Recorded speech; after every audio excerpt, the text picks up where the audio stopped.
Good morning और happy साबत। आप सभी परमेश्वर के बालकों को प्रभु यीशु के नाम से मैं इस प्रार्थना सभा में स्वागत करती हूँ। हमारे चारों ओर महामारी का खतरा होने के बावजूद हम सभी ने प्रभु को महिमा देने के लिए वक्त निकाला। इसलिए प्रभु परमेश्वर हम सभी को आशीष अवश्य देगा और वो हम सभी के बीच उपस्थित है। शैतान की कोई भी बुराई हमें रोक नहीं सकती। आइए हमें उपासना का यह अवसर देने के लिए हम सब प्रभु को धन्यवाद करें। विनम्र हृदय से मैं आप सभी को इस साबत स्कूल प्रोग्राम में स्वागत करती हूँ। आज आप जिस पर भी ध्यान केंद्रित करते हो उसमें प्रभु आपको भरपूर आशीर्वाद दे। आइए हम सब सर झुका के प्रार्थना करें। स्वर्ग के हमारे शक्तिशाली पिता, जीवन का देवता, आपने पूरे सप्ताह हमारा ध्यान रखा है और हमें इस सप्ताह के आखिर में लाया, इसलिए हम तुझे धन्यवाद देते हैं प्रभु। आपने हमें सबात का आशीर्वाद दिया है ताकि हम आपको याद कर सके और आपकी स्तुति कर सके। हम प्रार्थना करते हैं कि आप इस महान नॉर्थ इंडिया यूनियन के हर सदस्य को आशीर्वाद देंगे। हम आपकी प्यार से भरी देखभाल के लिए इस दिन को प्रस्तुत करते हैं। हमारा मार्गदर्शन करें। आज आयोजित होने वाली हर धार्मिक गतिविधि को आशीर्वादित कर प्रभु। आज जो कुछ भी संदेश दिया जाएगा उसे हमारे दिल और दिमाग को छूने दे और हमारे कार्य करतूत से हमेशा तेरा नाम रोशन रहे प्रभु। यही विनंती हम प्यारे प्रभु यीशु के नाम से मांगते हैं, उसे सुन और ग्रहण कर। आमीन। गुड मॉर्निंग, आप सभी को हमारी ओर से हैप्पी सबात। और इस सॉन्ग सर्विस में मैं आप सबका स्वागत करता हूँ। शुरुआत के लिए हम पहले गाना जो है पवित्र आत्मा ये गाएंगे।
तेरे लिए मैं सर झुका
हमारे दूसरे गीत के लिए हम गाएंगे तू प्यार का सागर है।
वेस्ट सेंट्रल अफ्रीका डिवीज़न प्रचारकों को ऐसी जगहों में भेजते हैं जहां पहुंचना इतना आसान नहीं है।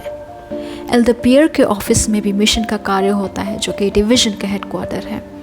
एल्डर पियर वेस्ट सेंट्रल अफ्रीका डिवीज़न के प्रेसिडेंट के असिस्टेंट हैं। उनका काम है कि प्रचारकों को सही जगह पहुंचाया जाए जहां उनकी सबसे ज़्यादा ज़रूरत हो।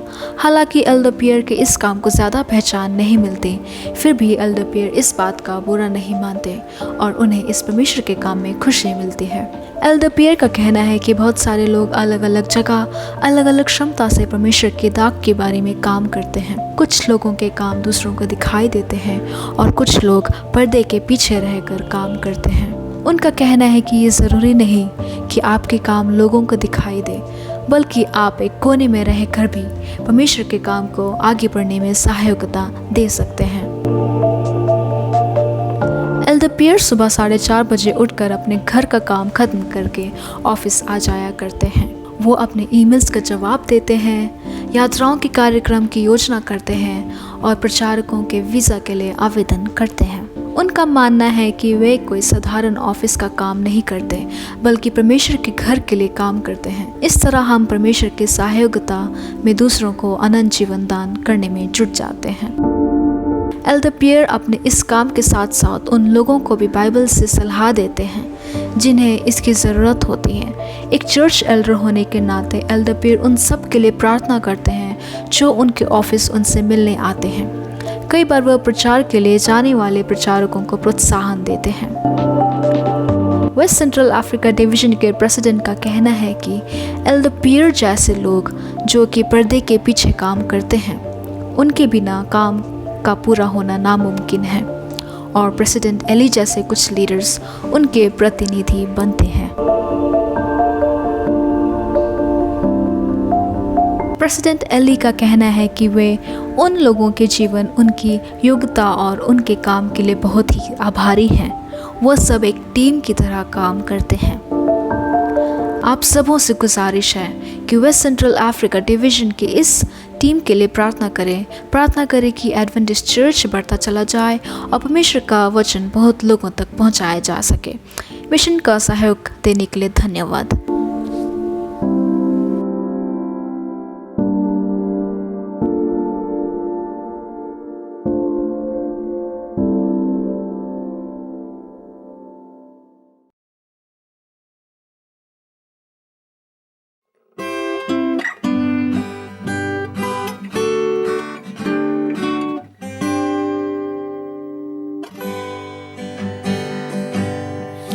विश्वास से एक देश देखते हैं जो इस पृथ्वी से है स्वाभिमान।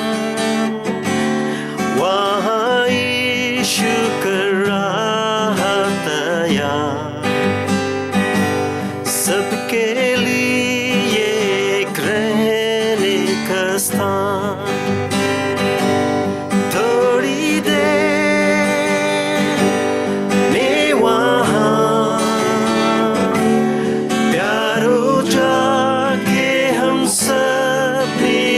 Yeah.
प्रिय दर्शकों, आज फिर से एक बार हम आपका स्वागत करते हैं अपने सब स्कूल के पाठ के अध्ययन में। हम परमेश्वर के भी बहुत शुक्रगुजार हैं कि उसने हम सबको सुरक्षित रखा है, स्वस्थ रखा है और हम सब मिलकर परमेश्वर के वचनों में से सीख सकते हैं। मैं हमारे इस बीच में जो मेहमान हैं पास्टर फ्रैंकलिन और पास्टर भारती, उन दोनों का भी स्वागत करती हूँ जो हमें शब्द स्कूल के पाठ का अध्ययन कराएंगे। आइए इससे पहले कि हम अपने शब्द स्कूल के पाठ के अध्ययन में चले, मैं पास्टर फ्रैंकलिन से विनती करूंगी कि वो हम सब के लिए प्रार्थना करें। आइए हम प्रार्थना करें। धन्यवादित हैं स्वर्गीय पिता परमेश्वर आज के पवित्र शब्द के लिए कि आपने हम सबों को एक और मौका दिया है कि हम अपने अपने घरों में बैठकर आज के शब्द स्कूल पाठ का अध्ययन कर सकते हैं। प्रभु, हम धन्यवाद देते हैं कि आपने पास्टर भारती को, मिसेस भारती को और मुझे इस खास काम के लिए चुना है। अपनी पवित्र आत्मा के द्वारा प्रभु हमारी मदद करें कि जब हम आज के शब्द स्कूल पाठ को अपने लोगों तक पहुंचाते हैं, जिससे कि जो कुछ भी प्रभु हम बोलते हैं वह सिर्फ़ और सिर्फ आपके वचन में से बोल सकें और आज का शब्द स्कूल पाठ हम सबकी आत्मिक बेदारी का कारण बने और हम जितने भी अपने अपने घरों में बैठकर प्रभु आपके शब्द स्कूल पाठ को सुनते हैं, हम सबकी भी मदद करें कि हम उसको अच्छे से समझ सकें और उसको अपने जीवन में उतारने वाले बन सकें। आज के पूरे शब्द स्कूल पाठ को प्रभु आपके हाथ में सौंपते हैं, प्रभु यीशु मसीह के नाम से मांगते हैं, आमीन आमीन। अजीज़ों, आज जो हम लेसन का जिस पाठ का अध्ययन करने जा रहे हैं वो हमारे इस त्रिमास का 12वां अध्ययन है, 12वां पाठ है, जिसका शीर्षक है बताने के लिए या साझा करने के लिए एक शुभ संदेश। आज का हम याद वचन मैं पढ़ना चाहूँगी आप सबके लिए, हमारे लिए भी। फिर मैंने एक और स्वर्गदूत को जो आकाश के बीच में उड़ते हुए देखा, जिसके पास पृथ्वी पर रहने वालों की हर एक जाति और कुल और भाषा और लोगों को सुनाने के लिए सनातन सुसमाचार था। उसने बड़े शब्द से कहा, परमेश्वर से डरो और उसकी महिमा करो, क्योंकि उसके न्याय करने का समय आ पहुंचा है, और उसका भजन करो जिसने स्वर्ग और पृथ्वी और समुंदर और जल के सोते बनाए। ये याद वचन प्रकाशित वाक्य की पुस्तक उसके 14 पाठ के 6 और 7वें पद से लिया गया है। अजीज़ों, आज जो हम सीखने जा रहे हैं बहुत ही महत्वपूर्ण संदेश है, शुभ संदेश है, जो हम सब मसीहियों के लिए, विश्वासों के लिए बहुत महत्वपूर्ण है, जिसको हमें साझा करना है अपने मित्रों के साथ, लोगों के साथ।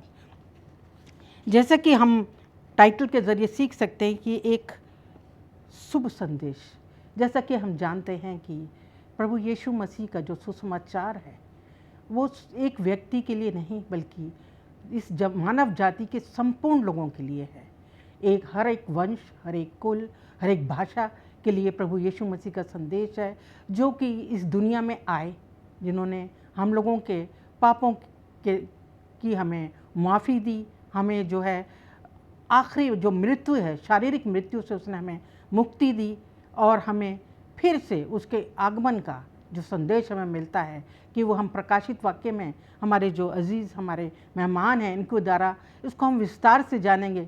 सुसमाचार के बारे में प्रकाशित वाक्य में जो दिया गया है प्रभु यीशु मसीह का दूसरे आगमन के विषय में, उसको भी जानेंगे।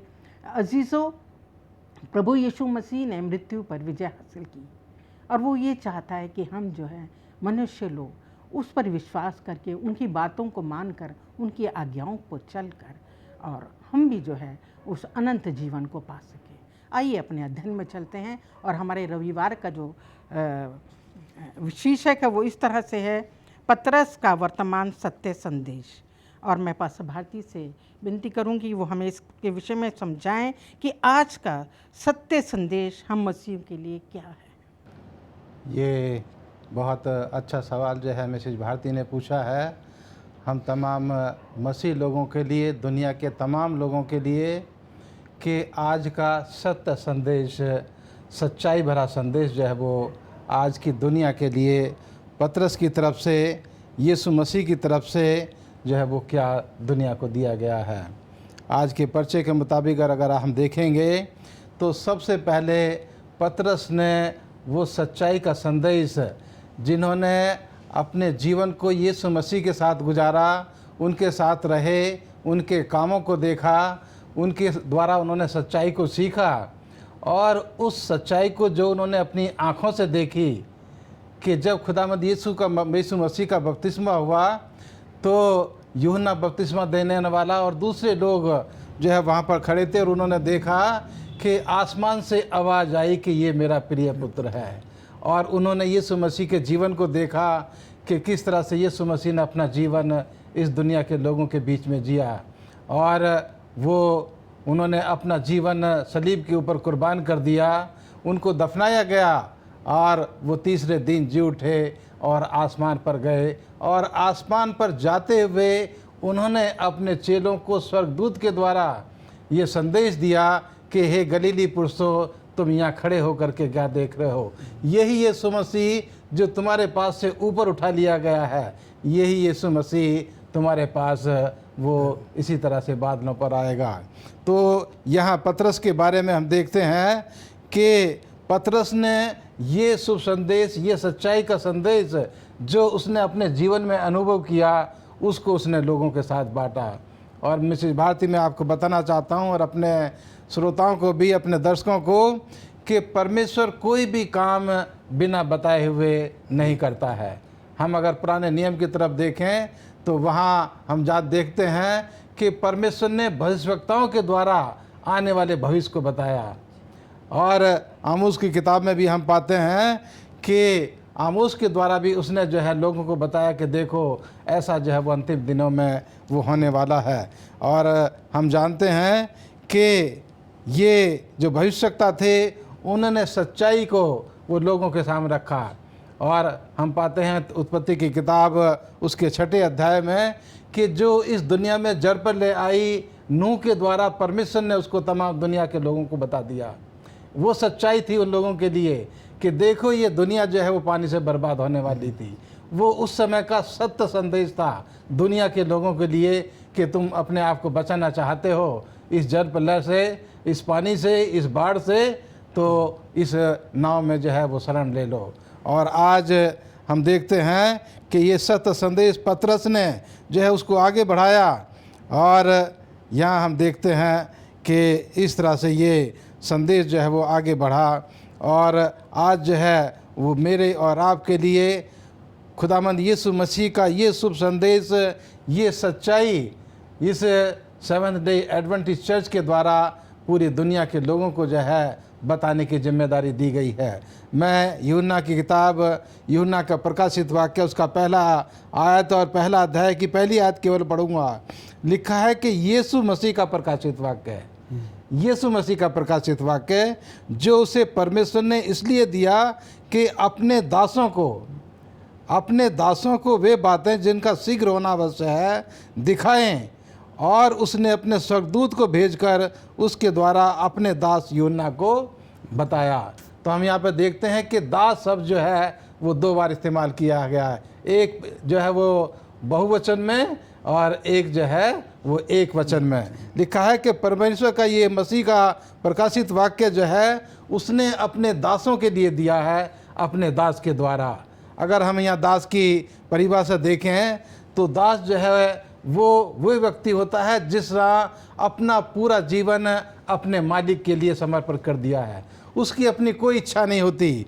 और यहाँ लिखा है, यहाँ दूसरी आयत में, जिसने परमेश्वर के वचन और यीशु मसीह की गवाही अर्थात जो उसने देखा उसकी गवाही दी। धन है वह जो इस वचन भविष्यवाणी के वचन को पढ़ता है और वे जो सुनते हैं और उसमें लिखी हुई बातों को मानते हैं। मैं 3 बातों को खास कर यहाँ बताना चाहता हूँ कि दुनिया के अंत के लोगों के लिए परमेश्वर ने इंतजाम किया है कि जो उसके वचन को पढ़ते हैं, पढ़ने की जो अवसर है वो दुनिया के तमाम लोगों के लिए दिया गया है कि हर एक व्यक्ति जो है उसको अपनी भाषा में परमेश्वर के वचन को वो पढ़ सकता है, पब्लिकली और अपने अकेले में भी। और ये दुनिया के शुरू से ही, जब से चर्चों की उत्पत्ति हुई, चर्चों में परमेश्वर का वचन है वो पढ़ा जाता रहा। दूसरा लिखा है कि जो इसको सुनते हैं, जो इसको अपनी भाषा में सुनते हैं। और तीसरा है जो इसको जो है अपने जीवन में मानते हैं। तो सुनना जो है वो हमारा सुअवसर है हमारे लिए। लेकिन उसको मानना हमारी ड्यूटी है, हमारा कर्तव्य है। यहाँ जो लिखा है कि जो इस वचन को सुनता है, पढ़ता है और मानता है, वो मुबारक है। परमेश्वर उस व्यक्ति को मुबारक कहता है। और अगर हम प्रकाशित वाक्य को पढ़ें तो यहाँ 7 तरह के लोगों को मुबारक कहा गया है। पहला, जो उसके वचन को सुनते हैं, पढ़ते हैं और मानते हैं। दूसरा, मुबारक है वो जो खुदावंद यीशु मसीह में मरते हैं। मुबारक है वो जो जागते रहते हैं इस दुनिया में। और मुबारक है वो जिसको मेमने के विवाह में आने का निमंत्रण दिया गया है, वो मुबारक हैं।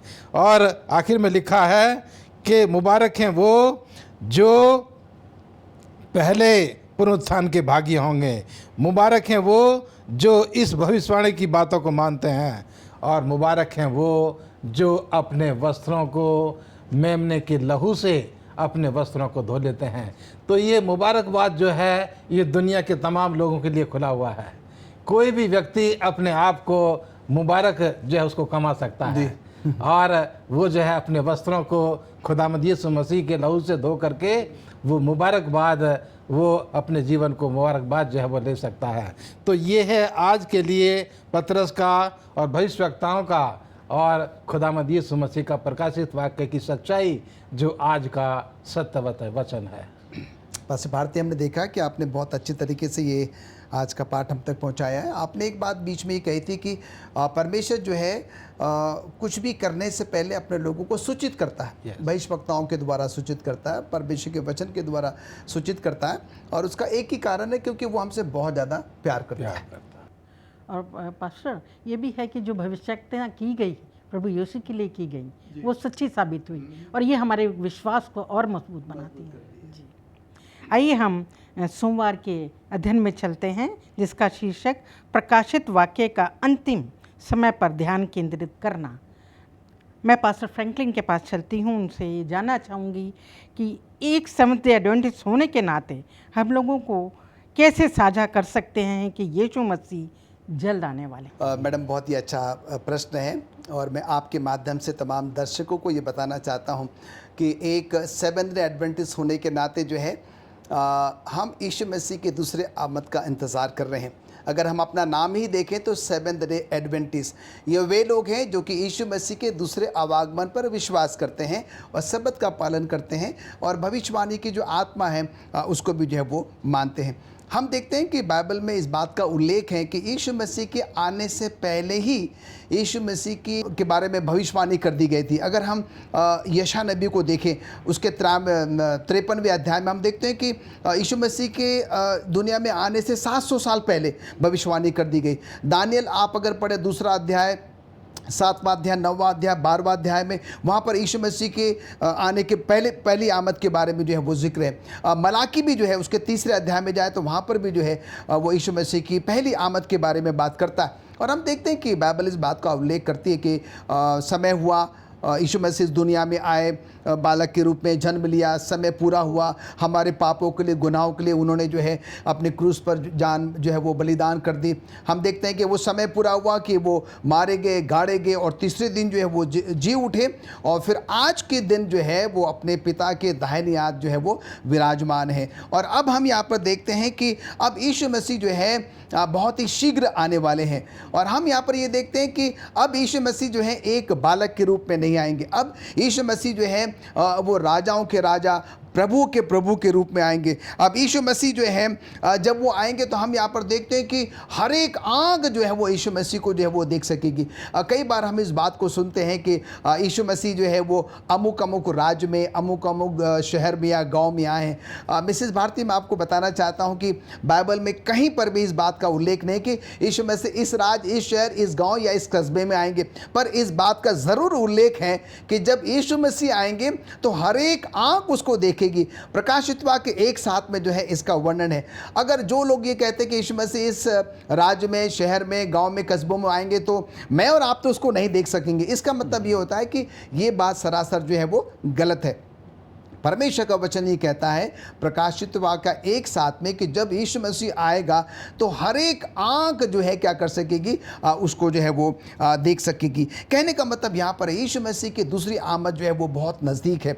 और जब हम एज ए एडवेंटिस्ट लोगों को बताते हैं तो कई बार जो है लोग ये कहते हैं कि 2000 से ज़्यादा वर्ष हो चुके हैं, हम यीशु मसीह के दूसरे आवागमन के बारे में सुन रहे हैं, पर अभी तक यीशु मसीह जो है वो नहीं आए हैं। कई बार लोग निराश हो जाते हैं, हताश हो जाते हैं, परेशान हो जाते हैं, कई बार संदेह जो है वो होता है। पर मैं आपके माध्यम से तमाम दर्शकों को ये बताना चाहता हूँ कि एक मसीह होने के नाते, एक सेवेंथ डे एडवेंटिस्ट होने के नाते हमें संदेह नहीं करना है और नहीं हमें दूसरों को कोई संदेह की गुंजाइश जो है वो देना है। पहली यीशु मसीह की आमद इस बात को प्रमाणित करती है, साबित करती है कि क्योंकि यीशु मसीह के पैदा होने से पहले भविष्यवाणी कर दी गई थी, वो पूरी हुई, यीशु मसीह आया और वो इस बात का गवाह बन जाती है कि परमेश्वर के वचन ने जो कहा था वो सच साबित हुआ। और यीशु मसीह के दूसरे आमद के बारे में भी जो है 100 से ज़्यादा ऐसे आयतें हैं परमेश्वर के वचन में जो इस बात को बताती है कि यीशु मसीह जो है वो दोबारा बार आने वाला है। और इसीलिए मैं आपके माध्यम से तमाम दर्शकों को ये बताना चाहता हूँ कि आइए मैं और आप यीशु मसीह के आमद के लिए जो है अपने आप को तैयार करें। वो कभी भी आ सकता है। पूरे पवित्र शास्त्र में कहीं पर भी इस बात का वर्णन नहीं है कि यीशु मसीह कौन से साल, कौन से महीने, कौन से सप्ताह, कौन से दिन जो है वो आएगा। और इसलिए वो कहता है कि हम सबों को प्रतिदिन तैयार रहने की जो है वो ज़रूरत है। और जो आपने मुझसे प्रश्न किया कि एक सेवेंथ डे एडवेंटिस्ट होने के नाते हम लोगों को कैसे समझा सकते हैं, ये चंद बातें जो मैंने आपको बताई। पहली बात तो ये,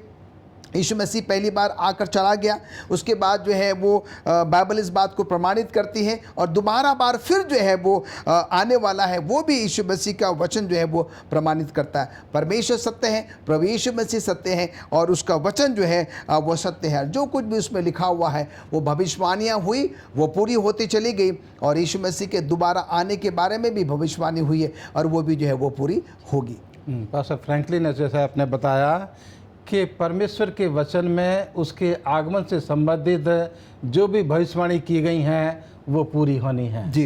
और मैं अपने दर्शकों को और आपको भी बताना चाहता हूँ कि एक ऐसा समय था कि ये पूरी दुनिया यीशु मसीह के दूसरे आगमन के बारे में भूल चुकी थी। जी हाँ। 4वीं सदी तक थोड़ा थोड़ा दूसरे आगमन का प्रचार होता रहा, लेकिन 4वीं सदी के बाद लेकर के और 18वीं सदी तक यीशु मसीह के दूसरे आगमन का संदेश है वो नीचे दब गया। 18वीं सदी में जाकर के दोबारा यीशु मसीह के दूसरे आगमन का संदेश लोगों को सुनाना शुरू किया गया। जी, थैंक यू पास्टर। और हम देखते हैं यूहन्ना 14 में भी प्रभु यीशु मसीह ने खुद अपने मुख से इस बात को कहा है कि मैं दोबारा आऊँगा तुमको लेने। जी, तो ये हमारे विश्वास को और मजबूत करता है। आइए हम मंगलवार के अध्ययन में चलते हैं जिसका शीर्षक इस प्रकार से है, प्रकाशित वाक्य का अंतिम समय का संदेश। पास्टर भारती, आप हमारे दर्शकों को बताएं कि आज के लिए अंतिम समय का संदेश क्या है। मिसेज भारती, आपने यहाँ सवाल पूछा है कि प्रकाशित वाक्य का या आज के समय का अंतिम संदेश वो दुनिया के लोगों के लिए क्या है। जैसे हम मत्ती की किताब में पढ़ते हैं और प्रकाशित वाक्य की किताब में भी पढ़ते हैं। मत्ती की किताब उसके 24 अध्याय की 14 आयत में ये साफ तरीके से लिखा है कि राज्य का ये सुसमाचार सारे जगत में प्रचार किया जाएगा और तब अंत आ जाएगा। तो ये अंत का शुभ संदेश है यीशु मसीह के जीवन से कि यीशु मसीह इस दुनिया में आए, उन्होंने अपना जीवन इस दुनिया में जिया, उन्होंने अपना जीवन बलिदान कर दिया, उनको गाड़ा गया, जीवित हुए और आसमान पर गए और आज वो फिर आने वाले हैं। और उनका ये शुभ संदेश दुनिया के तमाम लोगों को जो है वो सुनाया जाना है। और इसलिए जो है आज हम देखते हैं कि प्रेरितों की किताब उसका 14 अध्याय की 15 आयत में लिखा है, क्योंकि ये शुभ संदेश जो था वो पतरस के द्वारा, पौलुस रसूल के द्वारा, उसके प्रेरितों के द्वारा, उसके चेलों के द्वारा जो है इसको आगे बढ़ाया गया। और आज मैं यहाँ पौलुस रसूल की कुछ आयतें जो हैं यहाँ पर पढ़ना चाहता हूँ। लिखा है, प्रेरितों की किताब उसके 14 अध्याय की 15 आयत में, हे लोगों तुम क्या कहते हो करते हो, हम भी तो तुम्हारे समान सुख दुख भोगी मनुष्य हैं और तुम्हें सुसमाचार सुनाते हैं कि तुम इन व्यर्थ व्यक्तियों में से अलग होकर जीवते परमेश्वर की ओर फिरो, जिसने स्वर्ग और पृथ्वी और समुद्र और जो कुछ उसमें है उनको बनाया है। तो ये शुभ संदेश दुनिया के तमाम लोगों के लिए परमेश्वर ने जो है वो मेरे और आपके लिए रखा है कि जैसा हम प्रकाशित वाक्य उसका 14 अध्याय की 6 आयत में पाते हैं, जो पौलुस रसूल ने और पतरस ने भी उसी संदेश को दिया। और यहाँ जो है वो कहता है, पहला स्वर्गदूत जिसके पास हर एक जाति, कुल, भाषा और लोगों को सुनाने के लिए सनातन सुसमाचार है, लिखते हुए तो कहता है, बड़े शब्द से कहा परमेश्वर से डरो, उसकी महिमा करो क्योंकि उसके न्याय करने का समय आ पहुंचा है। उसका भजन करो जिसने स्वर्ग और पृथ्वी और समुद्र और जल के सोते बनाए हैं। तो ये है आज का अंतिम संदेश इस अंतिम समय के लोगों के लिए कि हमें जो है इस दुनिया की तमाम चीज़ों को छोड़कर हमें केवल सृष्टिकर्ता की आराधना करनी है, उसी के पीछे जो है हमने अपने जीवन को चलाना है। और ये सनातन सुसमाचार है, दुनिया के शुरू से लेकर के और दुनिया के आखिर तक ये हमेशा जो है वो एक ही शुभ संदेश है। और ये इटर्नल अनंत हमेशा रहने वाला शुभ संदेश है। और यहाँ जो है हम पाते हैं कि परमेश्वर ने इस संदेश को इस दुनिया के तमाम लोगों के लिए जो है उन्होंने रखा है। और लिखा है कि जब तक दुनिया के लोग इस संदेश को नहीं जान लेते, नहीं सुन लेते, तब तक अंत नहीं आएगा। तो कहने का मतलब यहाँ पर ये है दर्शकों कि दुनिया के हर एक व्यक्ति को ये शुभ संदेश सुनने का मौका दिया जाएगा। अब ये उनके ऊपर निर्भर करता है कि ये उसको सुनते हैं और सुन करके उस पर विश्वास करते हैं या नहीं। लेकिन मुबारक है वो व्यक्ति जो उसको सुनता है, उस पर विश्वास करता है, क्योंकि उसको जो है मौका दिया गया है। और यहाँ मैं आपको बताना चाहता हूँ कि ये मौका दुनिया के हर एक व्यक्ति के लिए है। आज सेवंथ डे एडवेंटिस्ट चर्च इस बड़ी योजना में उसने अपने तमाम चर्च के लोगों को, चर्च के मेंबर्स को इस योजना में लगाने का जो है निमंत्रण दिया है कि हमें उसके इस शुभ संदेश को, इस सनातन संदेश को दुनिया के तमाम लोगों को देना है। धन्यवाद देते हैं पास्टर भारती आपके इस अच्छे विचारों के लिए। आइए हम बुधवार के अध्ययन में चलते हैं। पास्टर फ्रैंकलिन आपसे जानना चाहूँगी, जिसका हमारा शीर्षक है परमेश्वर को पूरी तरह से समझना। और हम पाते हैं परमेश्वर का भय मानना, जो कि हम प्रकाशित वाक्य की 14 अध्याय पाठ के 6-7वीं आयत में हम ये पाते हैं कि परमेश्वर का भय मानना। तो इसका क्या अर्थ है, क्या मतलब? बहुत ही अच्छा प्रश्न है। और पास्टर भारती ने इसके बारे में जो है अपने वक्तव्य में जो है वो बता दिया है। जब हम प्रकाशित वाक्य उसके 14वें अध्याय को देखते हैं, उसके 6वीं आयत से लेकर 12वीं आयत तक, तो यहाँ पर जो है वो 3 स्वर्गदूतों के संदेश के बारे में वर्णन है। और हम यहाँ पर देखते हैं कि ये 3 स्वर्गदूत का जो संदेश है हम सबों को प्रभु यीशु मसीह के दूसरी आमद के लिए क्या करता है, वो तैयार करता है। और हम यहाँ पर देखते हैं कि पूरा प्रकाशित वाक्य जो है इस बात का से हमको आगाह करता है, सचेत करता है, सावधान करता है, तैयार करता है कि यीशु मसीह की आमद जो है वो बहुत ही ज़्यादा नज़दीक है। और हम यहाँ पर जल्दी से जो है वो तीनों स्वर्गदूतों के बारे में बड़े संक्षेप में जो है वो समझने की कोशिश करेंगे। और जो भय शब्द का यहाँ पर प्रयोग किया गया है उसको भी हम समझने की कोशिश करेंगे। अगर हम पहले स्वर्गदूत के संदेश को अगर हम यहाँ पर देखें तो यहाँ पर 7वीं आयत में लिखता है 14वें अध्याय के कि उसने बड़े शब्द सबसे कहा, परमेश्वर से डरो और उसकी महिमा करो क्योंकि उसके न्याय करने का समय आ पहुंचा है, और उसका भजन करो जिसने स्वर्ग और पृथ्वी और समुद्र और जल के सोते बनाए हैं। तो यहाँ पर मैडम जो भय शब्द का प्रयोग किया गया, यहाँ पर भय शब्द जो है वो परमेश्वर को डिनोट करता है। भय का मतलब उसको आदर करना, मान करना, सम्मान करना जो है। और हम यहाँ पर देखते हैं कि जब हम किसी व्यक्ति को प्रेम करते हैं, उसका मान सम्मान करते हैं, तो हम जो है हमारे अंदर में वो भय नहीं होता।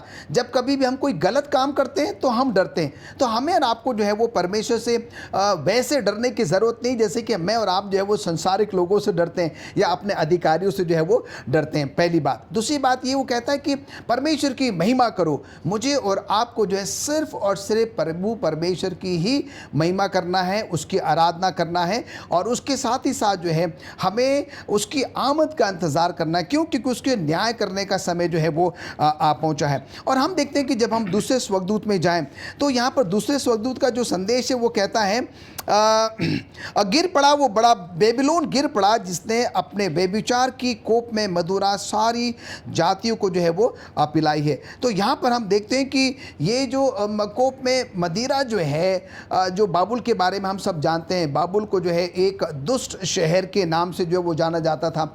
संक्षेप में अगर हम कहें तो बाबुल में वो सारे गलत काम हुआ करते थे जिसको कि शायद हम अपने शब्दों में वर्णन भी नहीं कर सकते। आज के समय में इस संसार को हम जो है बाबुल के साथ तुलना कर सकते हैं। परमेश्वर का वचन मुझे और आपको ये सलाह देता है कि हमें जो है इस बाबुल से, इस पाप में, संसार से जो है वो अपने आप को अलग रखने की ज़रूरत है। परमेश्वर से भय रखने की ज़रूरत है। परमेश्वर की महिमा, स्तुति और आराधना करने की जो है वो ज़रूरत है। और जो तीसरा स्वर्गदूत है उसके बारे में हम यहाँ पर देखते हैं, और वो कहता है कि जो कोई उस पशु और उसकी मूर्ति की पूजा करे और उसके अपने माथे या अपने हाथ पर उसकी छाप ले। ये जो पशु है और जो मूर्ति है, हम यहाँ पर देखते हैं कि ये रोमन कैथोलिक चर्च को और आराधना का जो दिन है जो कि रविवार को जो है ये लोग जो है वो प्रस्तुत करने की कोशिश करते हैं। परमेश्वर का वचन जो है मुझे और आपको इस बात से आगाह करता है कि परमेश्वर का जो दिन है वो सब्त का दिन है और हमने और आपने उसी सब्त के दिन में आराधना करनी चाहिए। क्यों? क्योंकि परमेश्वर का वचन ये कहता है।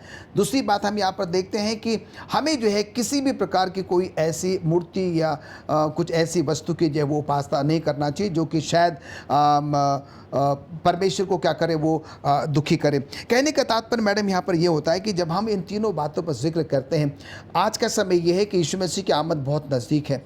ये तीनों स्वर्गदूतों का संदेश मुझे और आपको ये समझाने की कोशिश करता है, आइए हम और आप अपने आप को तैयार करें, ज़्यादा से ज़्यादा समय हम परमेश्वर की महिमा, स्तुति और उसकी आराधना में करें। और ये संदेश जो है सिर्फ हम अपने तक ही ना रखें, हम दूसरों को भी जो है ये बताएं। जैसे कि पास्टर भारती ने बताया है कि आज सेवेंथ एडवेंटिस्ट जो चर्च है वो इस मुहिम में लगी हुई है कि कैसे वो क्या कर सके, लोगों को तैयार करे, जिससे कि जब परमेश्वर का बेटे यीशु मसीह आए हम एक बहुत बड़ी संख्या में जो है परमेश्वर के बेटे यीशु मसीह के साथ उस स्वर्ग घर में जा सके। पास्टर फ्रैंकलिन, जैसे आपने बताया इस 3 स्वर्गदूतों के संदेश के बारे में जो इस दुनिया के अंत के लोगों के लिए है, और परमेश्वर जो है वो जानता था कि दुनिया के अंत के लोग जो हैं वो सच्चे परमेश्वर की आराधना से वो दूर हो जाएंगे, और इसीलिए उन्होंने ये खास संदेश बाइबल की आखिरी किताब में आखिरी चर्च को, इस रेमेनेंट चर्च को, इस सेवंथ डे एडवेंटिस्ट चर्च को इसलिए दिया है क्योंकि दुनिया के लोग जो हैं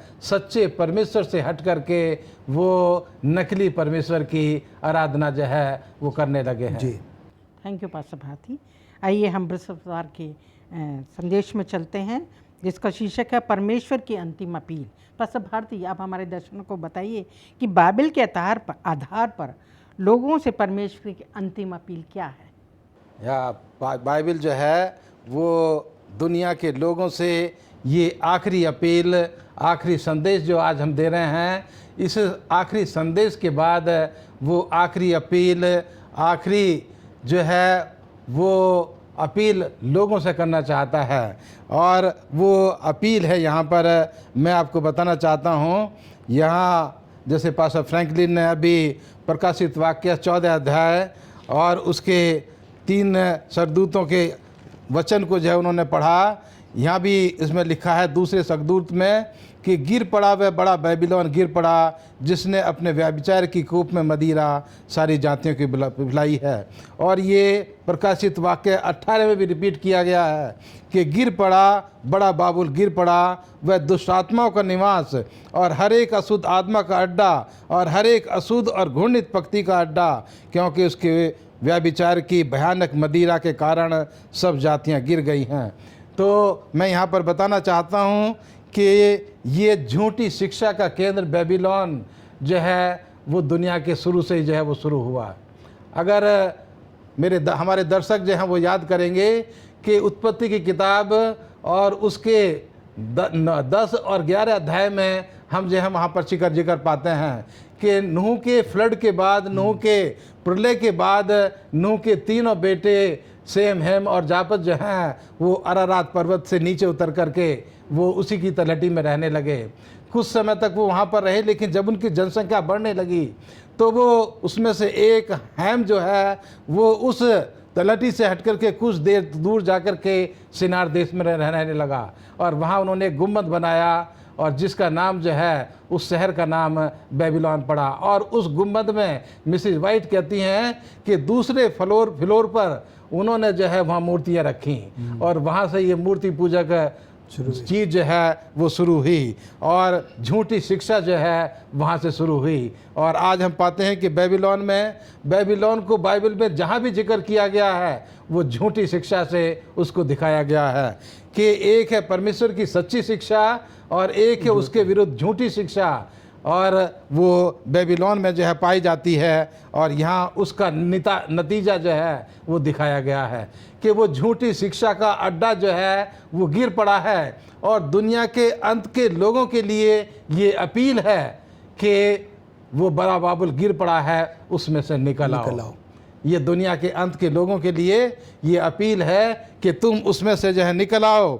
और इसका जिक्र जो है हम यशा की किताब उसके 21 अध्याय की 9वीं आयत में भी यशा जो है वो बेबीलोन का पतन जो है वो दिखाता है कि गिर पड़ा वो बेबीलोन, गिर पड़ा जिस उसके देवताओं की सब खुद ही मूर्तें वो भूमि पर चकनाचूर जो है वो हो गई हैं। जर्मा भी कहता है कि सोने का कटोरा जो दाख मधु से भरा हुआ है वो जाति जाति के लोगों को जो है वो पिला रहा है। तो ये बेबीलोन से निकलने की अपील आज दुनिया के सामने है और इसकी शुरुआत जो है वो 18वीं सदी में हुई, क्योंकि उससे पहले किसी भी व्यक्ति ने इस संदेश को दुनिया के लोगों के सामने नहीं रखा। लेकिन एक व्यक्ति जिसका नाम चार्ल्स फिश था, जो विलियम मिलर के मूवमेंट के साथ जुड़ा और वो प्रेस्बिटेरियन चर्च में वो पादरी का काम करता था, जब उसने दूसरे आगमन का संदेश सुना विलियम मिलर के द्वारा, तो वो जो है बोस्टन में अपने चर्च को छोड़ करके परमेश्वर की सेवा के लिए निकल गया। और उसने 1838 से लेकर के 1844 तक उसने लोगों के जो चर्चों में जब विरोध हो रहा था तो उन्होंने कहा कि जो दूसरे आगमन की शिक्षा है वो सच्ची शिक्षा है और जो लोग इसका विरोध कर रहे हैं तुम इन चर्चों में से निकल आओ। जो सच्ची शिक्षा का विरोध कर रहे हैं वो जो है कहता है कि इस बेबीलोन में से निकल आओ और सच्ची शिक्षा को ग्रहण करो। और अजीजों, मेरे दर्शकों मैं आपको बताना चाहता हूँ कि चार्ल्स फिश ने अपने इन जो है 6 सालों में अपने उसने दिन रात जो है लोगों को निमंत्रण देने में, ये अपील देने में लगा दिए।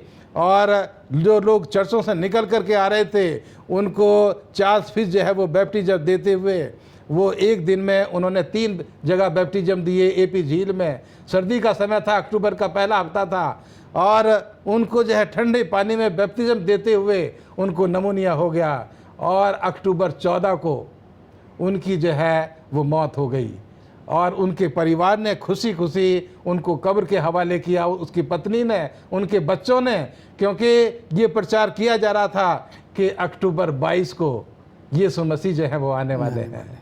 और यहाँ जो है हम देखते हैं कि आज दुनिया के तमाम लोगों के लिए ये अपील है कि उन झूठी शिक्षाओं में से निकल करके सच्ची शिक्षा को ग्रहण करो, क्योंकि उसका नतीजा, जो झूठी शिक्षा के मानने वाले हैं उनका ये नतीजा होगा, जो सच्ची शिक्षा के मानने वाले हैं उनको ये फल मिलेगा। तो ये आज appeal seventh day Adventist church के द्वारा दुनिया के तमाम लोगों के सामने ये पेश की जा रही है कि दुनिया के लोग इस अपील की तरफ ध्यान दें और उन झूठी शिक्षाओं से निकल करके परमेश्वर के पीछे जो है वो चलने लगे हैं। धन्यवाद देते हैं पास्टर साहब भारती आपके न अच्छे विचारों के लिए। आइए हम शुक्रवार के अध्ययन में चलते हैं और पास्टर फ्रैंकलिन से जानना चाहूँगी कि सबत का जो है दिन वो हम विश्वासियों के लिए क्यों इतना महत्वपूर्ण है? सबत का दिन जो है वो हम सबों के लिए इसलिए भी महत्वपूर्ण है। सबत का दिन जो है वो हम सबों को इस बात को याद दिलाता है कि परमेश्वर जो हमारा सृष्टि करता है, परमेश्वर ने इस पूरी दुनिया को जो है वो 6 दिन में बनाया है। अगर आप उत्पत्ति उसके पहले अध्याय में जाएं तो वहाँ पर कहता है कि सांझ हुई और फिर भोर हुआ, और इस प्रकार से दूसरे दिन, तीसरे, चौथे, पाँचवें, छठवें दिन तक जो है इसी प्रकार का जो है वो काम चलता रहा। और परमेश्वर ने जब अपनी पूरी सृष्टि को, कायनात को 6 दिन में बना के समाप्त किया, और 7वें दिन में उसने क्या किया, अपने सारे कामों से विश्राम किया, उसको आशीष दी और उसको पवित्र ठहराया। और इसलिए ये दिन जो है हम सबों के लिए बहुत ही खास है, बहुत ही जो है वो महत्वपूर्ण है। और हम यहाँ पर देखते हैं कि इस दिन में जो है मुझे और आपको प्रभु से मिलने का मौका मिलता है, प्रभु के साथ बैठने का, उसकी आराधना, उसकी स्तुति करने का जो है वो मौका मिलता है। जब कभी हम किसी ऐसे बड़े व्यक्ति से मिलने का इंतज़ार करते हैं तो हम जानते हैं कि हम कैसे जो है वो तैयारी करते हैं। और जब हम इस पूरे सृष्टिकर्ता को जब हम सबत के दिन में, पवित्र दिन में मिलने के लिए जब जाते हैं तो मुझे और आपको जो है वो तैयारी से जाने के लिए जो वो सलाह दी जाती है। और इसलिए आपने देखा होगा, क्योंकि बाइबल में लिखा हुआ है सबत का दिन जो है वो सूर्य अस्त से लेकर सूर्य अस्त तक जो है वो चलता है। और हम देखते हैं कि शुक्रवार सूर्य अस्त होते ही जो है सबत का दिन जो है वो शुरू हो जाता है। और सबत का दिन जो है शुक्रवार शाम का सूर्य अस्त से पहले जो है हमें तैयार करने के लिए जो है वो कहा जाता है। जितने भी हमारे सेवेंथ एडवेंटिस्ट इंस्टीट्यूशंस हैं ऑल ओवर द वर्ल्ड, हम देखते हैं कि शुक्रवार का दिन हम सबों के लिए तैयारी का दिन होता है कि हम क्या करते हैं, प्रभु से मिलने के लिए जो है वो अपने आप को तैयार जो है वो करते हैं। और हम यहाँ पर देखते हैं कि सचमुच में कई ऐसे हम लोगों ने कहानियाँ सुनी हैं, ऐसे अनुभव हमने सुनी हैं जहाँ पर कि लोग सबत के दिन क्या करते हैं, अपने आप को पूरी तरीके से जो है, उनके कपड़े फ़र्क होते हैं, उनके उस दिन जो खाना होता है, भोजन होता है, वो एक फ़र्क तरीके का होता है। उस दिन आप अगर उनके घर में जाए तो एक बहुत ही शालीन सा जो है वो म्यूज़िक, संगीत या बज रहा होता है। तो कहने का मतलब ये कि सबत का दिन जो है हम सबों के लिए एक आनंद का दिन होना चाहिए, एक खुशी का दिन होना चाहिए। और वो इसलिए क्योंकि ये दिन जो है बाकी 6 दिनों से बिल्कुल भी अलग है। ये प्रभु का पवित्र दिन है, प्रभु का जो है वो सबत का दिन है। और हम इसलिए यहाँ पर देखते हैं कि इसमें बहुत सारी आशीषें भी जो है इसका उल्लेख बाइबल में जो है वो किया गया। जो सबत का दिन है, परमेश्वर ने मुझे और आपको पूरे 6 दिन दिए हैं हमारे लिए, अपने परिवार के लिए, अपने संसारिक कामकाज के लिए। पर जो 7वां दिन है वो सिर्फ और सिर्फ प्रभु परमेश्वर के लिए है, उसकी आराधना करने का जो है वो दिन है। अगर हम यशा 58 में जाएं तो वहाँ पर विश्राम दिन, पवित्र दिन, सबत के बारे में उल्लेख है। अगर मैं और आप सबत के दिन को वैसे ही पालना करते हैं, वैसे ही पवित्र रखते हैं जैसे कि वचन में लिखा हुआ है, वो सारी आशीषें मुझे और आपको मिलती है। और अगर मैं और आप सबत का पालन नहीं करते हैं तो वहाँ पर जो है उसके दुष्परिणामों के बारे में, श्राप के बारे में भी जो है वो लिखा हुआ। हम देखते हैं कि शैतान जो है सबत पर जो है वो हमें और आप पर जो है वो वार करने की कोशिश करता है। अक्सर आपने देखा होगा कि सबत के दिन में जो है कुछ न कुछ ऐसा हो जाता है हमारे घरों में जहाँ पर कि हम या तो चर्च जाने में लेट हो जाते हैं या आराधना करने में हम जो है वो लेट हो जाते हैं। शैतान ने जो है वो 3 ऐसे इंस्टीट्यूशंस पर वार किया है। हम देखते हैं कि अदन की वाटिका में परमेश्वर ने सबत को स्थापित किया, शैतान उस पर वार करने की कोशिश करता है आज भी। और दूसरा जो है विवाह, जो कि अदन की वाटिका में परमेश्वर ने स्थापित किया, उस पर भी जो है शैतान वार करने की कोशिश करता उस समय से लेकर आज तक। और जो तीसरी है, जो कि परमेश्वर की जो व्यवस्था है, जो 10 आज्ञा हैं, अब वो कहता है कि ये बहुत कठिन है, ये मानना जो है बहुत ज़्यादा कठिन है और आप इसको जो है वो मान नहीं सकते। कहने का तात्पर्य यहाँ पर ये कि सबत का दिन जो है हम सबों के लिए बहुत बहुत महत्वपूर्ण दिन है, क्योंकि ये मुझे और आपको परमेश्वर के उस सृष्टि के याद दिलाता है कि परमेश्वर हमारा सृष्टि करता है। और ये दिन जो है हमारा नहीं है, ये दिन जो है हमारा प्रभु परमेश्वर का दिन है, उसके आराधना करने का दिन है, उसकी स्तुति करने का दिन है। और इस दिन जो है आइए हम कोशिश करें कि कुछ हम खास करें, जितना ज़्यादा से ज़्यादा हो सकता है लोगों की हम मदद करें। मिसेस एलन जी वाइट कहती है, act of mercy, act of necessity is permissible on साबत डे। बहुत जो ज़रूरी का काम है, दया का काम है, हमें जो है इस दिन करना चाहिए। क्यों? क्योंकि ये दिन जो है बाकी दिनों से बिल्कुल भी अलग है, बहुत ही खास है और बहुत ही जो है वो महत्वपूर्ण है। और शैतान जो है बहुत कोशिश करता है कि हम क्या सबत का पालन ना करें, और कोई ना कोई ऐसा बहाना हमारे परिवारों में कलीसिया में लेकर आ जाता है। कई बार हम जो है इसमें पड़ जाते हैं।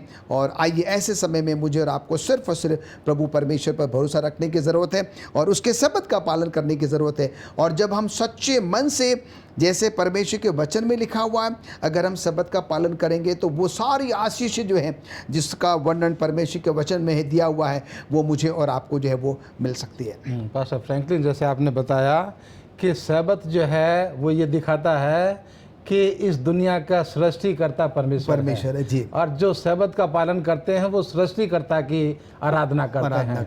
और जो उसका पालन नहीं करते हैं वो मनुष्य की बनाई हुई शिक्षा का या मनुष्य के बनाए हुए नियमों का पालन करते हैं। और इस सबत के ऊपर, इस सृष्टिकर्ता के ऊपर शुरू से जो है वो आक्रमण किए गए हैं जी। लेकिन आज भी जो दुनिया के तमाम लोगों के लिए ये शुभ संदेश है कि जो सबत का पालन करते हैं वो सृष्टिकर्ता के मानने वाले हैं। जो दूसरे दिन आराधना करते हैं वो जो इंसान की बनाई हुई विधियों को मानने वाले हैं। Thank you pastor Bharti, pastor Franklin, आप दोनों का मैं शुक्रिया अदा देना चाहती हूँ अपने इस अच्छे विचारों के लिए जो आप लोगों ने हमारे दर्शकों के साथ शेयर करे, साझा किए। और ये बहुत ही महत्वपूर्ण शिक्षाएँ जो विचार इन्होंने हमारे साथ साझा किए हैं।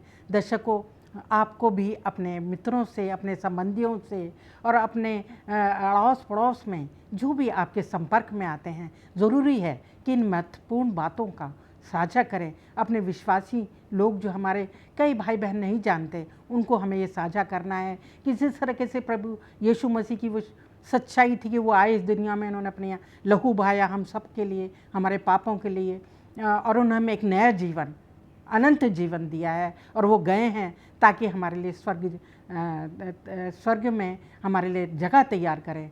तो हम जो हैं अपनी इस दुनिया से निकल के, जो बुराइयों की दुनिया है जिसमें हम चारों तरफ देखते हैं कि बीमारी, महामारी, दुख और तकलीफ़ और कष्ट हैं, उनसे हम निकलें और हम उस परमेश्वर को उपासना करें जिसके लिए हमें बताया गया, क्योंकि समय निकट है, उसके आने का समय निकट है। हम उसी की उपासना करें, उसी का भय मानें और उसका न्याय के दिन को हम इंतज़ार करें जो वो आने वाला है। और हमारे लिए बहुत खुशी का सबब है ये कि वो जल्द आने वाला है। और हमें जो है अपने आप को तैयार करना है उसके लिए और दूसरों को भी तैयार करना है।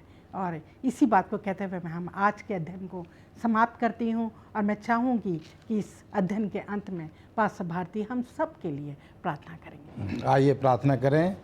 ये ज़मीन और आसमान के बनाने वाले परवरदिगार, हमारे ज़िंदगी के मालिक, हम तेरे शुक्रगुजार हैं कि खुदामंद तूने अपना पवित्र वचन, अपना शुभ संदेश परमेश्वर हम तक पहुंचाया और हमने उसे ग्रहण किया। और परमेश्वर आज तूने यही जिम्मेदारी हमारे कंधों पर सौंपी है कि खुदामंद हम तेरे इस सनातन सुसमाचार को, इस शुभ संदेश को लोगों तक पहुंचा सकें। और खुदामंद इस ऑनलाइन मिनिस्ट्री के द्वारा हम तेरा वचन परमेश्वर लोगों के द्वारा पहुंचा रहे हैं। इसलिए खुदामंद तुझसे विनती करते हैं, तुझसे प्रार्थना करते हैं कि तू हमारे तमाम दर्शकों के साथ हो, तमाम सुनने वालों के साथ हो, कि प्रभु वो तेरे शुभ संदेश को ग्रहण से कर सकें और इस संदेश को, इस दूसरे आगमन के संदेश को दूसरों को बांट सकें और अपने आप को और दूसरों की मदद कर सकें तेरे इस दूसरे आगमन के लिए, कि जब तू आसमान के बादलों पर आए तो हमारे तमाम सुनने वाले, हमारे तमाम श्रोतागण, हमारे तमाम लोग परमेश्वर तेरे साथ स्वर्ग में जाने वाले हो सकें और हमेशा हमेशा तेरे साथ रह सकें। हम तमाम की अगुवाई कर, प्रार्थना को सुन और कबूल कर, मसीह के नाम से मांगते हैं, आमीन। आमीन।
आप सबों को सबत की मुबारकबाद। ये मेरा सौभाग्य है कि आज मैं आपको सबत की मुबारकबाद दे सकता हूँ।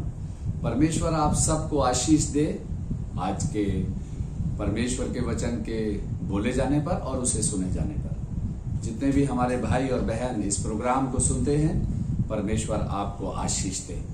आज हमारे खुशी का दिन है, पवित्र दिन है और आशीषित दिन है, और इसमें आज परमेश्वर कुछ हमसे बातचीत करना चाहता है, जिसमें मुझे ये सौभाग्य प्राप्त हुआ नॉर्दर्न इंडिया यूनियन की प्रेयर मिनिस्ट्री की ओर से कि आज मैं आपके सामने कुछ पद प्रस्तुत कर सकूं।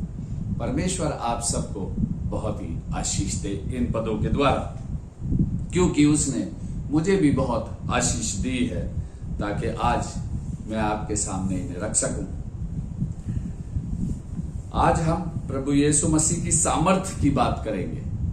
आज उस सामर्थ की बात करेंगे जो हमें पवित्र आत्मा से प्राप्त होता है। लेकिन इससे पहले कि हम इस अध्याय को शुरू करें, परमेश्वर से प्रार्थना करेंगे। हे हमारे सर्वशक्तिमान पिता, आपका धन्यवाद हो इस सुअवसर के लिए जो आपने हमें प्रदान किया है कि हम भी आपकी पवित्रता में और आपके आशीष के दिन के एक भागी दार हो सकते हैं। पिता, आज इस जमायत पर, लोगों पर जो आज सुनते हैं इसे, उनको आशीष दे और अपने पवित्र आत्मा की शक्ति हमारे साथ रख, ताकि हम आपकी सामर्थ्य से आपके वचनों को अच्छी तरीके से समझने वाले हो सके और लाभान्वित हो सके, और इसका लाभ हमें आत्मिक तौर से मिल सके। ये प्रार्थना यीशु मसीह के नाम से होकर मांगते हैं, आमीन।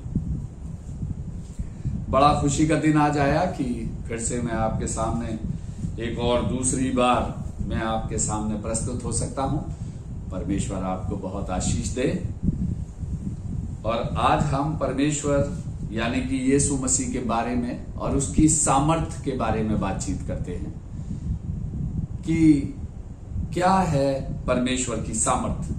क्योंकि जब हम पवित्र शास्त्र को पढ़ते हैं, उत्पत्ति से प्रकाशित वाक्य तक, तो हम परमेश्वर की अनेकों शक्ति के बारे में, उसकी सामर्थ के बारे में हम बातचीत करते हैं, हम उसे पढ़ते हैं, हम सुनते हैं, दूसरों को बताते हैं। और इसके बारे में हमने देखा कि भविष्यवाणियां की गई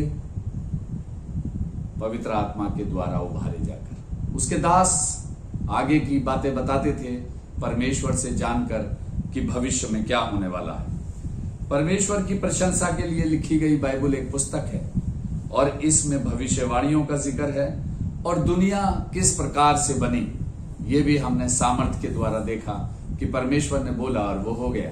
और आज ये कितना बड़ा संसार हमारे सामने है, एक ब्रह्मांड हमारे सामने है। हम देख सकते हैं चांद, सितारे, सूरज, हम देख सकते हैं ग्रीनरी, हम देख सकते हैं सब तरह के जानवर, सब तरह के फूल, बाग बगीचे। ये सब परमेश्वर की दी हुई एक अमानत है जो हमारे लिए बनाई गई है। और जब हम मनुष्य को देखते हैं तो हमें बहुत प्रसन्नता होती है, क्योंकि परमेश्वर ने अपनी छवि पर इंसान को, आदमी को बनाया।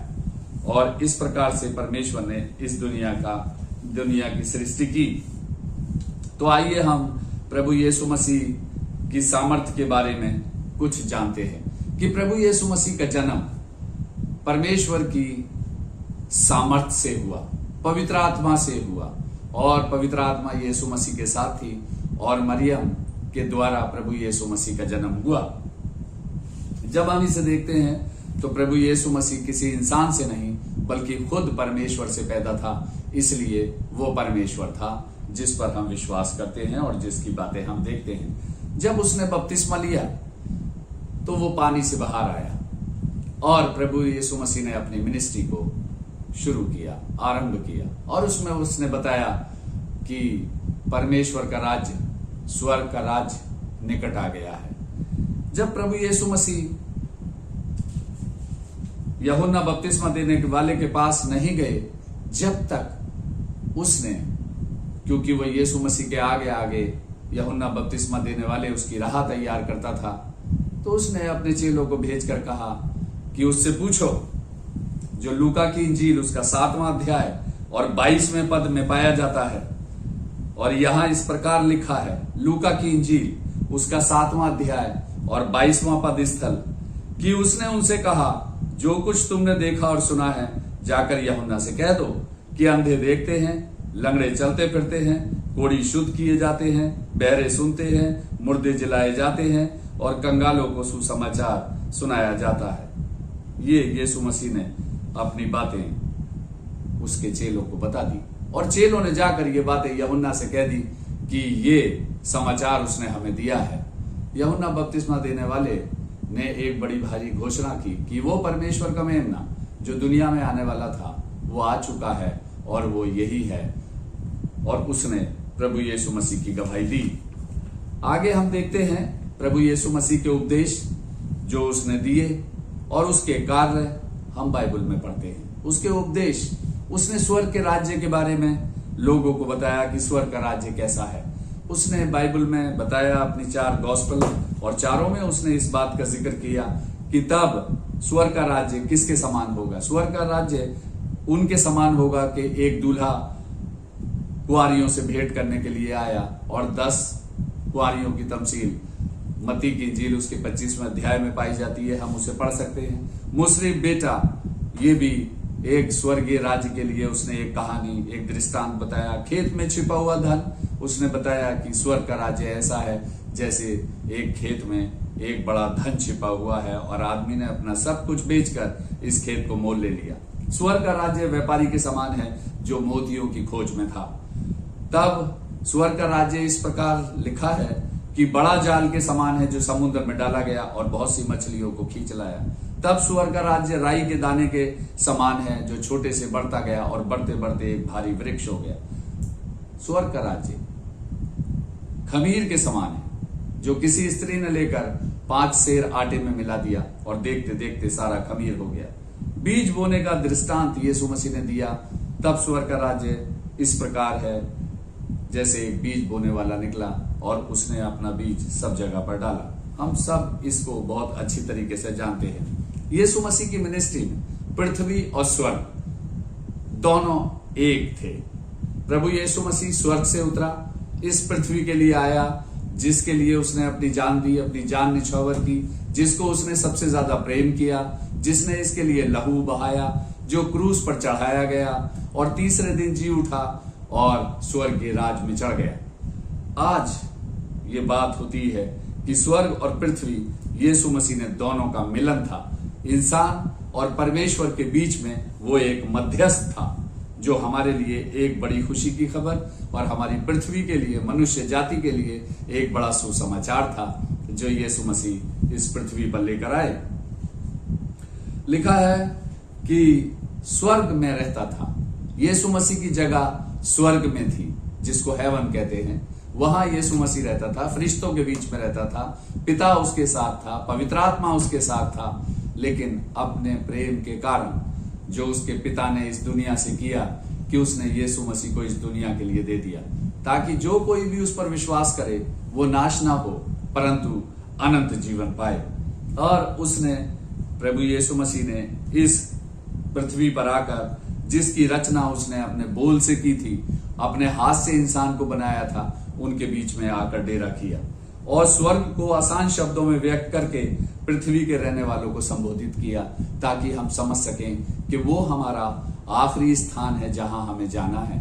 इस पृथ्वी पर हम एक मुसाफिर हैं और कुछ समय के लिए यहाँ आए हैं, लेकिन हमें अपने घर वापस जाना होगा जहां के लिए हम चुने गए हैं, जहां के लिए परमेश्वर ने हमारे ऊपर अपनी मोहर लगाई है। इस कारण फिर भी ये पृथ्वी जब पाप में डूब गई, जब आदम और हव्वा के द्वारा पहला अपराध हुआ जिसके कारण ये पृथ्वी अपने स्टैंडर्ड से नीचे गिर गई, पाप में गिर गई, तो प्रभु यीशु मसीह जिसने इस पृथ्वी को बनाया था उसने अपनी जान देकर उसे फिर से अपनी जगह पर लाने का जो उद्धार की योजना थी शुरू हुई और उसने अपनी जान दी ताकि हम सब हमेशा हमेशा के लिए बचाए जाएं। और हम सब इसके गवाह हैं और इसी की गवाही देने के लिए हम सब आए भी हैं।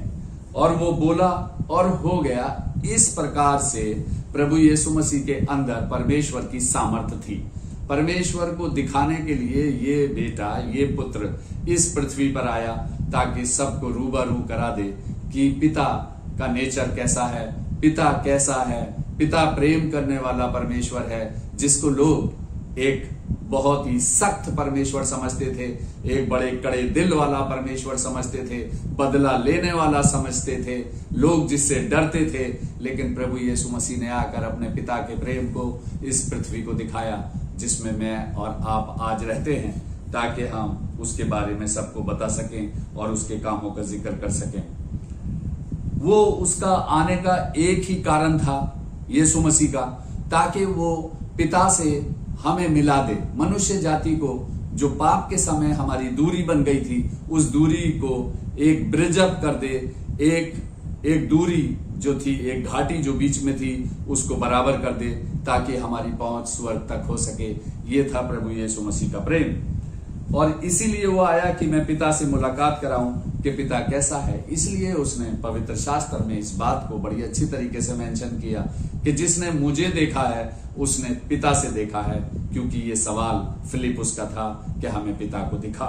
तो यीशु मसीह ने कहा जिसने मुझे देखा है उसने पिता को देख लिया है। पूरी रीति से अपने पिता को दिखाने के लिए वो इस पृथ्वी पर आया। पापी मनुष्य के लिए दो विकल्प थे। एक तो इस पापी मनुष्य के ऊपर तरस खाया जाए और इससे प्रेम किया जाए। ये दो विकल्प यीशु मसीह ने हमें दिए कि वो जब हम पापी ही थे वो हमारे लिए मर गया, हमारी पापों की परवाह ना किए हुए उसने हमारे लिए अपनी जान दे दी। अगर वो प्रेम हमसे ना करता तो दया भी उसके दिल में ना आती।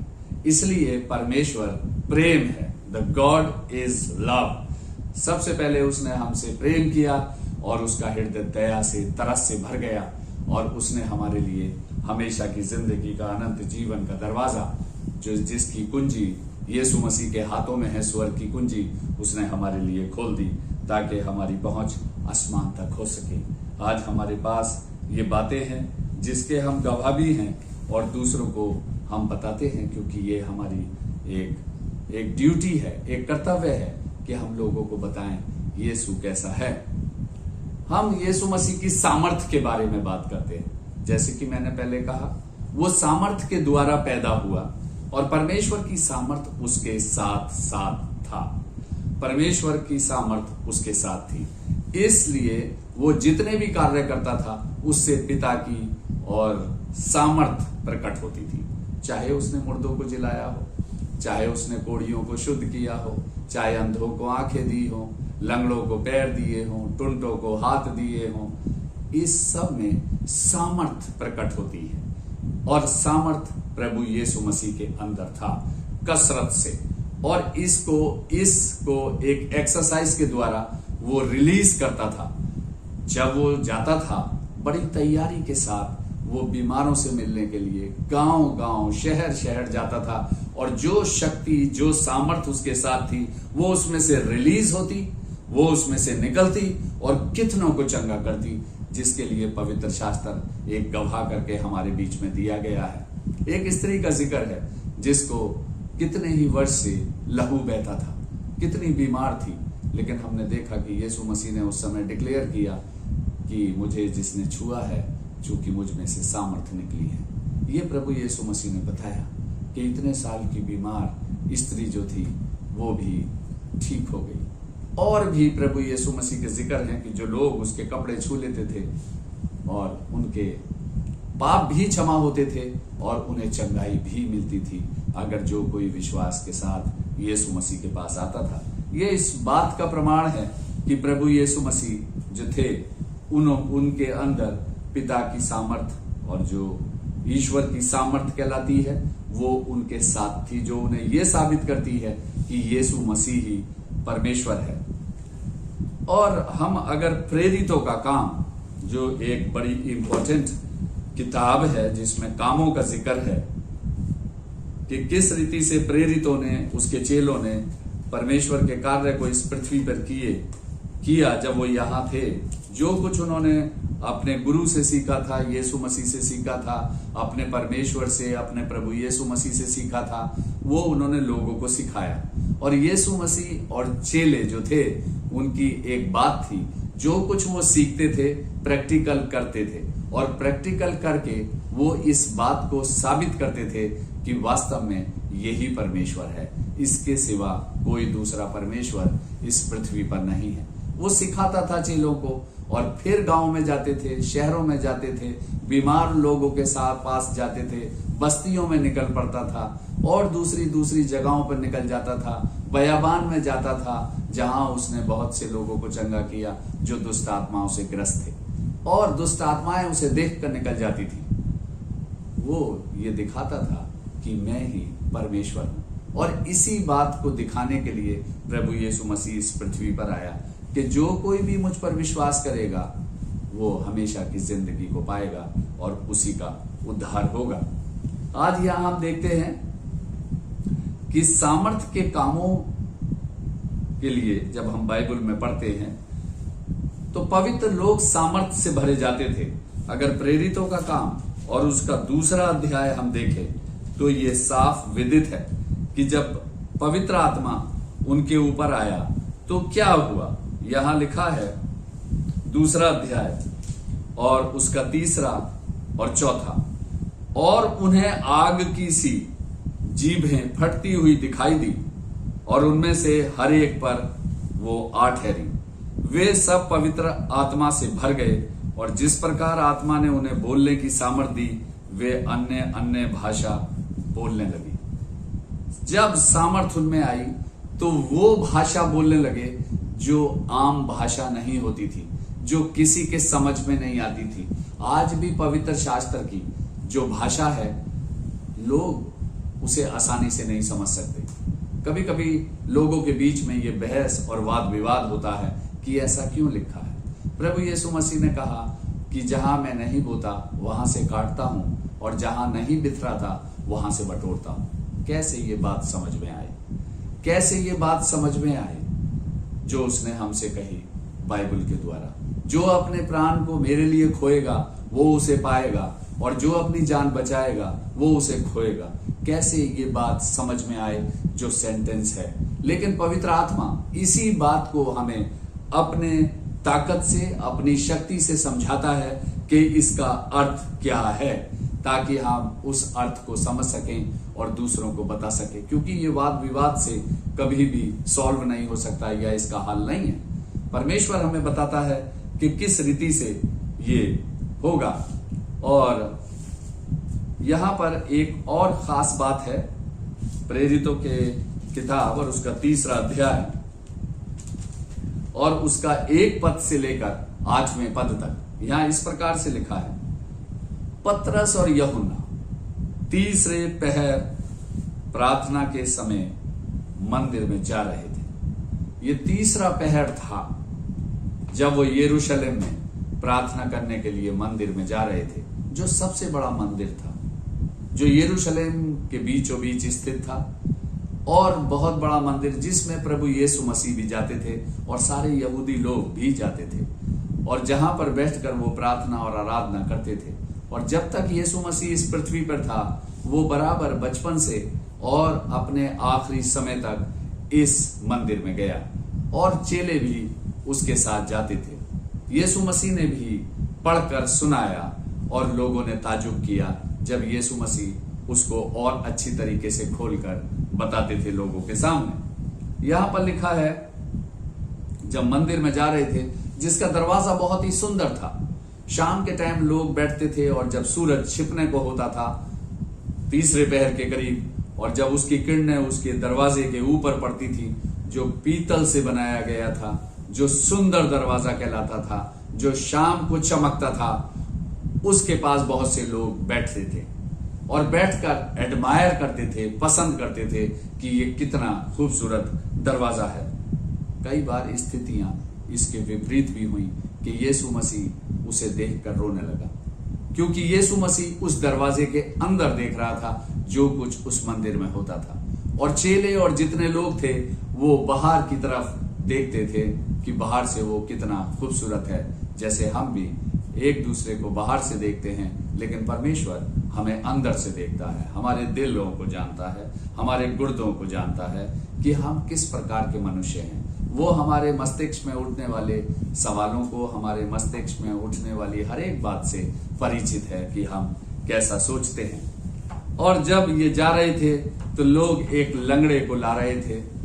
एक लंगड़ा व्यक्ति था जिसकी टांगे नहीं थी, लेकिन उसके घर वाले उसे उठाकर प्रतिदिन मंदिर के द्वार पर और उस दरवाजे पर जो सुंदर कहलाता था उस पर बैठा देते थे, ताकि वो मंदिर में जाने वालों से भीख मांगे। बड़ी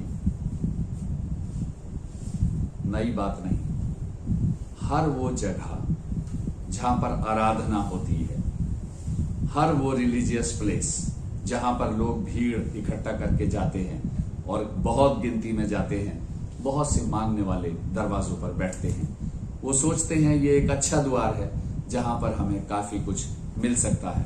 और लोग उस समय आत्मिक दृष्टि से अपने आप को एक शक्तिशाली महसूस करते हैं और देने की ताकत भी रखते हैं। और जब वो जाते हैं तो वो सोचते हैं ये पुण्य का काम है, यह अच्छा कार्य है और हम लोगों को ये खैरात और भीख देते जाएं, तो ये परमेश्वर हमें देखेगा और इसका बदला हमें देगा। इसी प्रकार इस मंदिर के सामने भी इस लंगड़े लोग को बहुत लोग कुछ देते थे। मैं आपको बता दूं कि ये उस समय की बात है, आज से 2000 साल पहले, जब आज की तरह करेंसी कागज की नहीं बल्कि सोने और चांदी की हुआ करती थी, और लोग उसे दान में दिया करते थे। और जब लोग जाते थे तो अपने पर्स खोलकर और बड़े बड़े पर्स खोलकर बड़ी बड़े पैसे निकालकर इन भिखारियों को दिया करते थे। और जैसे लिखा है 3री आयत में कि जब उसने आज शाम 2 चेलों को मंदिर में अंदर जाते देखा, पतरस और यूहन्ना, जो सामर्थ्य से भरे थे और मंदिर के अंदर जाने के लिए तैयार होकर आए थे, उन्होंने भी जब अंदर जाने के लिए उस दरवाजे के पास पहुंचे तो उस अंधे व्यक्ति ने उनकी ओर भी इस रीति से देखा और अपनी भीख को मांगा। लिखा है जब उनने उसे देखा तो उनसे भीख मांगी। 4थी आयत में पतरस ने यूहन्ना के साथ उसकी ओर ध्यान से देखकर कहा। ये पतरस का उस व्यक्ति को ध्यान से देखना पवित्र आत्मा का बोध कराता है कि उसने एक इच्छा से, जो उस लंगड़े के ऊपर जो परमेश्वर की दया हुई थी उस व्यक्ति के ऊपर, इन्हें पवित्र आत्मा में उभारा ताकि वो उसके पास जाएं और उसकी जो खास जरूरत है उसकी मदद करें। और उनसे भी जब उसने भीख मांगा तो उसने कहा, ध्यान से देखकर कहा, हमारी ओर देख। ये देखना एक दूसरे, जब हम किसी को देखते हैं तो हमारे दिल में प्रेम उठता है, हमारे दिल में दया भर जाती है। अगर हमारे पास थोड़ा हो फिर भी हम थोड़े में से थोड़ा देकर लोगों की मदद करते हैं। इसी प्रकार यहां पर जब पतरस और यूहन्ना इस दरवाजे पर आते हैं तो उसने कहा तू हमारी ओर देख, क्योंकि उस अंधे व्यक्ति की निगाह उसके हाथों पर थी कि ये अपने कपड़े में से, अपनी थैली में से कुछ निकाल कर हमें देंगे। लेकिन पतरस ने उसे अच्छी तरह भांपते हुए उससे कहा, देख, चांदी और सोना तो मेरे पास है नहीं, पर जो मेरे पास है तुझे दिए देता हूं। एक ही चीज उसके पास थी और वो था यीशु मसीह का नाम। जो सामर्थी नाम को लेकर वो दोनों चल रहे थे, वही नाम वो लेकर अंदर गए। और जब उन्होंने देखा कि उससे बोले कि जो कुछ हमारे पास है वो तुझे दिए देता हूं, यीशु मसीह नासरी के नाम से चल फिर। लिखा है वो शक्ति जो उनके पास थी, और वो जैसे ही उस लंगड़े व्यक्ति ने ये सुना तो लिखा है पतरस ने उसका दाहिना हाथ पकड़कर उसे उठाया और तुरंत उसके पांव और टखनों में बल आ गया। पवित्र आत्मा का साया उस व्यक्ति के ऊपर हुआ। वही सामर्थ जो यीशु मसीह के नाम में पाई जाती थी उसके ऊपर आया, और लिखा वो उछल कर खड़ा हो गया और चलने फिरने लगा और चलता और कूदता और परमेश्वर की तारीफ करते हुए मंदिर में गया। ये तो जिक्र नहीं है कि कितनी बार वो मंदिर में गया, लेकिन ऐसा लगता है कि ठीक होकर लोग उसे मंदिर के दरवाजे तक तो लाते थे जब तक वो लंगड़ा था, लेकिन आज जब उसके पास पैर आ गए, आज जब वो खुश हो गया, जब आज वो सामर्थ्य से भर गया, तो लिखा स्तुति करते हुए मंदिर के अंदर गया। ये हो सकता है उसका पहला चांस हो मंदिर के अंदर जाने का। और लिखा है सब लोग उसे देखकर परमेश्वर की स्तुति करने लगे, परमेश्वर की तारीफ करने लगे। क्या ही खुशी का दिन था वो शाम जो यरूशलेम में ये घटना घटी। सारे लोग देखकर चकित हो गए और आश्चर्य कर्म को देखकर चकित भी हुए और आश्चर्य से भर गए कि आज हमने एक बड़ा काम देखा। कैसी थी वो शाम की आराधना और प्रार्थना, जब हम भी एक दूसरे की मदद करते, जब हम उनको देखते जिनसे हमारा दिल में प्रेम और दया भर जाती है, और जब हम उनकी मदद करते हैं तो यह हमारे लिए बड़ी खुशी की बात होती है, और उस परिवार और उस व्यक्ति के लिए भी जहां तक ये मदद पहुंचाई जाती है। परमेश्वर हमको ऐसी आशीष दे ताकि हम लोगों को देखें और हम भी उनकी मदद कर सकें। कैसी निराली थी ये शाम और कैसा अच्छा था ये नाम। अभी जो हमने गॉस्पेल देखते हैं, ये गॉस्पेल आधी लिखी गई है और हमारा काम अभी प्रभु यीशु मसीह ने इसके अंदर रखा है गॉस्पेल के, कि हम जाएं लोगों को और कंगालों को सुसमाचार सुनाएं। जिनके पास ये सच्चाई नहीं पहुंची है उन्हें जाकर हम सच्चाई को दें, ताकि अगली गॉस्पेल भी लिखी जा सके जिसे आसमान पर फरिश्ते लिखते हैं हमारे नाम से। और ये चीज, ये पूरी गॉस्पेल हम उस स्वर्ग में देखेंगे जहां यीशु मसीह रहता है, और यही होंगे हमारे वो काम जिनके लिए वो हमें बदले में उस इनाम को देगा जो उसने हमारे लिए रखा है। परमेश्वर आप सबको भी आशीष दे और सामर्थ्य से भर दे, ताकि जो काम हमें मुश्किल दिखाई देते हैं वो हमारे लिए आसान बन जाएं। हम लोगों के पास जाएं, लोगों की मदद करें, और वो कुछ भी हमारी तरफ से सोचते हैं, वो कुछ भी पाने की लालसा रखते हैं, लेकिन हम जाकर उनकी जरूरतों को देखें और उसको पूरा करें, क्योंकि परमेश्वर ने इसीलिए पृथ्वी पर हमें रखा है ताकि हम यीशु मसीह के गवाह बन जाएं।